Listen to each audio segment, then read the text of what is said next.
You're listening to It Came From the Radio. You know this Jennifer Lee Spellman, aka L Man. I'm here with Jerry Har from The Offering with Jerry Har podcast. I've learned a lot about how horror movies are made and also the people who hate certain horror movies that maybe I didn't realize were so hated. And to me, that brought me a lot of joy because I love a bad movie and I love to see and hear about audiences that are pissed off. Anyway, with no further ado, Jerry Har. Hello, how are you, Jennifer? I'm really good today. Yeah, today's one of the best days ever. I keep saying that. So let's hope that continues the rest of the year. I hope Yeah, so. I would not complain. Yeah, definitely now. So first question. Here we go. This is from my mom. Did you like to scare people when you were a kid? Yes, my father introduced me to playing pranks, and a lot of them were pranks on my mother. And we used to do a lot of gruesome, terrible things to my mom.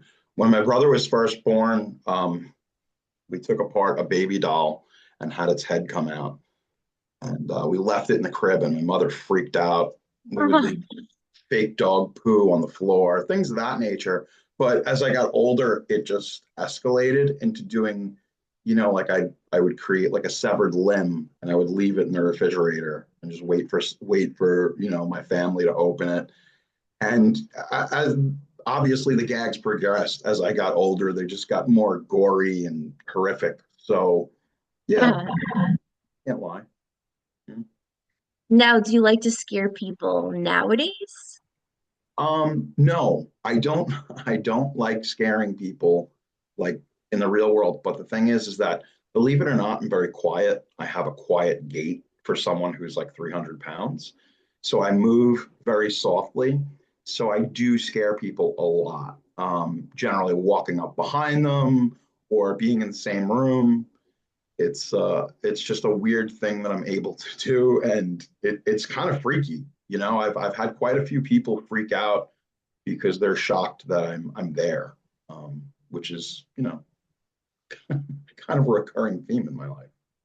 I had a wardrobe designer walk into a room while I was on set, and then I went, oh, I go, oh, sorry, I scare easily. And then she goes, oh, that means you were abused as a child. I knew this woman for like 5 seconds.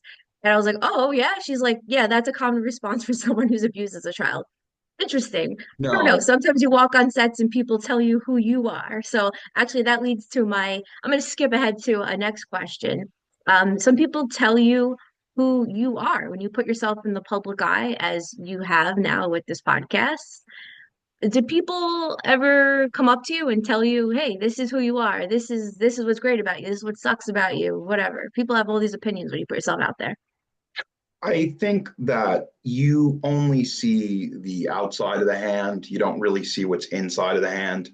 Um, Mm, Strategically, if you're a person, whether you're holding public office, whether you're an actor, there are parts of yourself that the public will never know.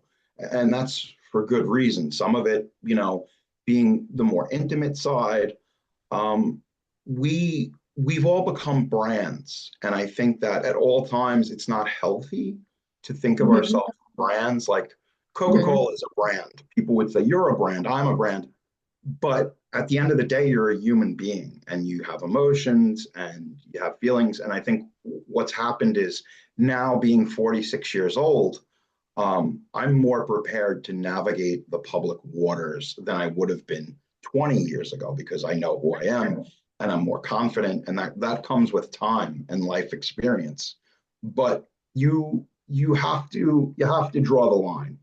I think what happens is with the rise of reality television, we got kind of these intimate looks. And now even, reality TV is not what it once was. In the beginning, it wasn't as scripted. Now it's really not. But initially, when you saw stuff like the Osbournes, that was just kind of day-to-day life.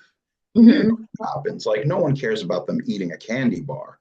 But if they have hmm a fight or they're yelling or there's drama, it instantly becomes a thing. But there's a disingenuous quality to reality television. And I think what's happened is with the proliferation of social media, we have access to people at all times. And I think that that's kind of a dangerous thing because Ozzy Osbourne's a great example.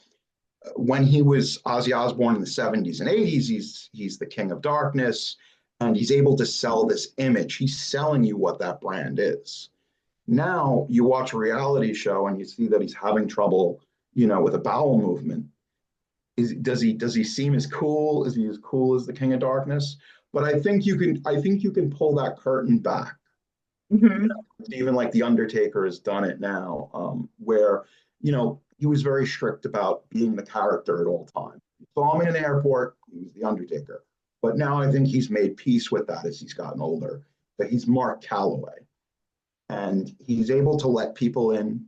You have to be ready for that, and also it's your decision. But I tell people, if you see Bradley Cooper on the street, if you want to say what's up and say, yo, take your movies, whatever, but going up to people and being like, can I get selfies? Can I get this? You got to be cool. And I understand, like, and you have to explain this to kids. You got to explain to kids, like, listen, there's a way, even if they're famous or whatever it is, you have to treat them like a human. And it's cool because even people like John Cena, like a kid approached him, I think over in Europe, and he was like, what you're doing now is not cool. Like filming me while I'm eating breakfast this is not appropriate. Like you wouldn't do this to another person. But I think there is a sense of ownership. And if you're in the palm of someone's hand, whether it's on a cell phone, whether it's on a movie screen, on a TV screen, people have invited you into their little bubble, and they think that they have a bit of ownership. And that means what you're doing as an entertainer is good, but it doesn't Hmm. give them the right to that space. It's not appropriate. Yeah. Yeah. We'll probably come back to that. Totally switching gears 100%. Now, you've interviewed several film directors.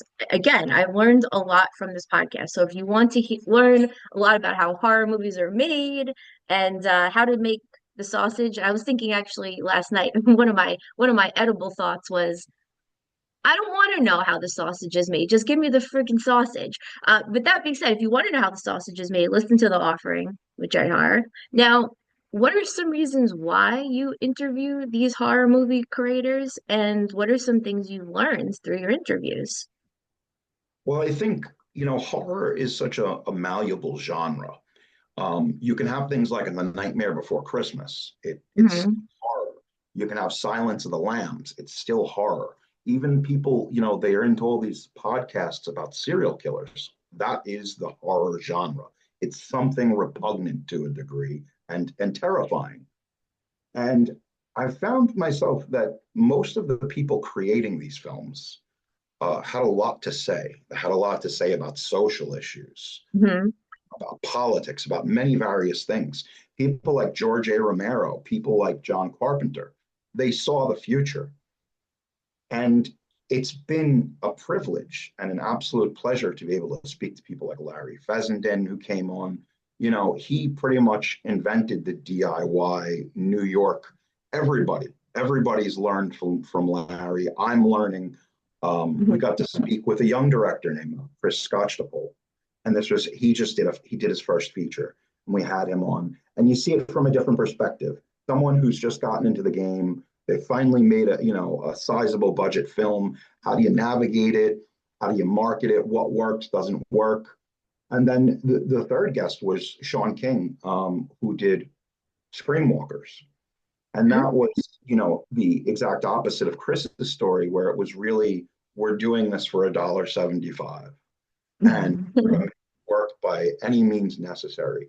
And when you don't have money, when you don't have resources, necessity is the mother of invention. You have to Hmm. figure it out. Before there was CGI, even with stuff like E.T., E.T. was I can say it, a midget in a costume. E.T. was people puppeteering hands and faces. So we know this creature as this tactile little guy, but there's been a lot of things to bring him to life.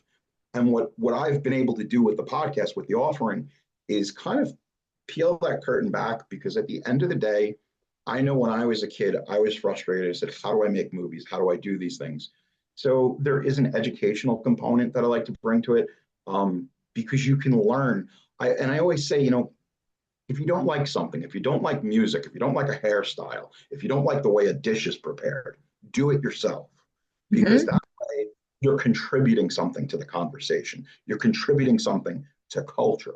Otherwise, you're just a punk who's just complaining about everything, and nobody Yeah, wants to go around a chronic complainer. no, definitely not. Definitely not. If you're gonna complain, I'll give you 5 minutes. That's kind of my rule, but like that's it. The rest of the conversation, the other 95% has to be productive. What are we building? Yeah. All right. So switching gears again. Now, last time I saw you in person, or second to last time, I was a guest on your podcast, and you had lost either 123 or 124 pounds, which was my weight that day. I'm probably like 131 today. It's winter. Got to gain weight for the winter. It's going to be like 20 degrees in New York. Now, what are some things you feel like you might have or did miss out on due to carrying extra weight, 123 pounds? And eating in unhealthy ways, not fueling your brain properly. So your brain definitely couldn't have been working the best as it possibly could have. What are some things you thought maybe you missed out on? I think what happens is we put up barriers in life. We put up emotional barriers, we put up mental barriers, and I'd like to call these things limiting thoughts and beliefs. And what happens is when you have fat over the surface, it's getting in between you and the world. It's getting in Hmm. you and relationships. And what happened was, I think that I had really put up this boundary, this wall with a lot of the people in my life and also with just people I encounter every day, strangers. And I think that you're not really able to live or pursue your truth if you're not happy in the vessel that you're in. So it creates a lot of limiting behavior. Oh, well, I don't want to wear this because it won't look appropriate. Or I don't want to go there because I'll be out in public. And at the end of the day, it creates some really nasty mental health issues because you're not engaging and appropriately able to interact with the world around you. And truth be told, that's rather sad. Mhm. Yeah, definitely. So on a more positive note, what are some things that you want to do with your new and strong and mobile body? Because we follow your Facebook, we got your progress pictures in the gym, which I was telling my mom that you look super fit now, and the way you're going, you're going to look like action figure status maybe by summer or winter. I mean, action figure status is like the ultimate. I've been there. I've fallen off. I'm kind of like in the middle right now. Yeah, what are some things that you want to do with your new body? What are some things that you've already done? PC, like for the radio. I think, you know, for me, it's about, we talk about the fitness industry, which is a multi billion dollar industry. And we know what sells. We understand how the sausage is made in that business. Um, I think it's important to have more organic creators, fitness models, people that Hmm. are about fitness and about, mentally what we're eating, what we're taking in. Um, I'd like to see more real people. I'd like to see real people with real bodies, with stretch marks, people that have scars, because what's happened is we've put some of these people, especially on social media, on such a pedestal. People like, Chris Bumstead. He's one of the greatest bodybuilders in the world. But he's a Greek statue. What is it for the average person who just is trying to not eat Pop Tarts? Um, Right. and for me, I would like to be involved in an organic way, but the problem is it's kind of like how that industry works, and it's the art of illusion and a lot of other things. And I don't know, maybe down the road I would like to start doing my own fitness products. I'd like because I think that very few of the companies are transparent with what's really in some of these Hmm. things. And like I love Ghost products, but there's stuff they can put in Europe and there's stuff they can't put in here, vice versa, because the Hmm. ingredients are toxic. Let's be Yeah. honest, okay for Yeah. the Americans can have it. It's fine. Um, and I think aside from maybe doing some stuff in the fitness space, I would love to make an action film. Um, Yeah. because I loved them so much as a kid. Like why, if you're gonna do it, like today we just wrapped on the St. Patrick's Day special, and it's about the action career of Liam Neeson. And he didn't start making straight action pictures until he was 57. I said, well, this year I'm going to be 47. At least I've got 10 years on him. Right. I mean, not that he's a fantastic actor and all that. And we really do take a deep dive into his career. But at the same point, I think what it is we used to look at these numbers. We talked about with Steven Seagal, he was 37 when he started, and that was like, wow, that's old. And now it's like, oh, he's 56. So it's kind of like it keeps setting the bar. But I think what it is with these older guys, like you've got like Jason Statham, Gerard Butler, Charles Bronson, John Wayne, Clint Eastwood, there is a maturity and Mhm. a machismo, a masculinity that a young man can't give you. And I get it now. Now that I'm older, now that I'm on the other side of it, I told because if you're going to be a real man, you have to be comfortable with yourself. And I think Yeah. that you don't get that until you get older. And that's why a lot of these action stars, it works because they're just being themselves. Right. Or they're really, really, really good at faking themselves. Like I think I heard Ray Romano say, I'm gonna mess this up, but he's like, let people think they know you or think that they're getting an inside look without actually giving them an inside look. Like it's a lot of fraud. I feel like I do that sometimes a lot of people, including uh even no, I wouldn't say my parents. My parents probably do know me on a pretty real level, but even people I consider close friends they'll tell me things about myself. I said, no, that's totally wrong. You're buying my BS on the internet, guys. Like this is not me. This is all a joke. Anyway, before we close out, we got 3 more minutes. Gotta ask this, Jerry Har. Do you believe in ghosts? And if so, can you tell us a ghost story? I do believe in ghosts. When I was younger, I used to do a lot of urban exploration. And I went looking for the ghouls and the ghosts and the things that go bump in the night. And a couple of times I found them. And it's kind of a different story when you actually have a supernatural encounter. It is incredibly scary and terrifying. Probably takes years off your life. Whoa, what? Yeah, I listen. I could open in a can of worms, but I've seen things, I've been places, I've felt things, and the supernatural is very real. It's just like the belief with aliens. People think to themselves, well, this can only be this one life, this one spectrum. And I don't believe that. I believe that energy never dies and Mm, it continually just changes. Like water changes to steam to ice, it has many forms. And I think that life is the same way. I think that intrinsically, we're all connected on a molecular and cellular level that's probably closer than we actually realize. That's like we talk about good vibes, bad vibes. It's inherent human animal instinct, but at the same time, we got to be mindful of what we're putting into the world. And hmm. also, off the subject, but on the subject, you have to be kind to yourself. So if you do see a ghost, be accepting of it, you know? Accepting. How can you be accepting of a ghost? You say, it's okay. This is a safe space. This is a sanctuary home for you. What are you saying? We have to delegate a certain sense of control to everything in our lives.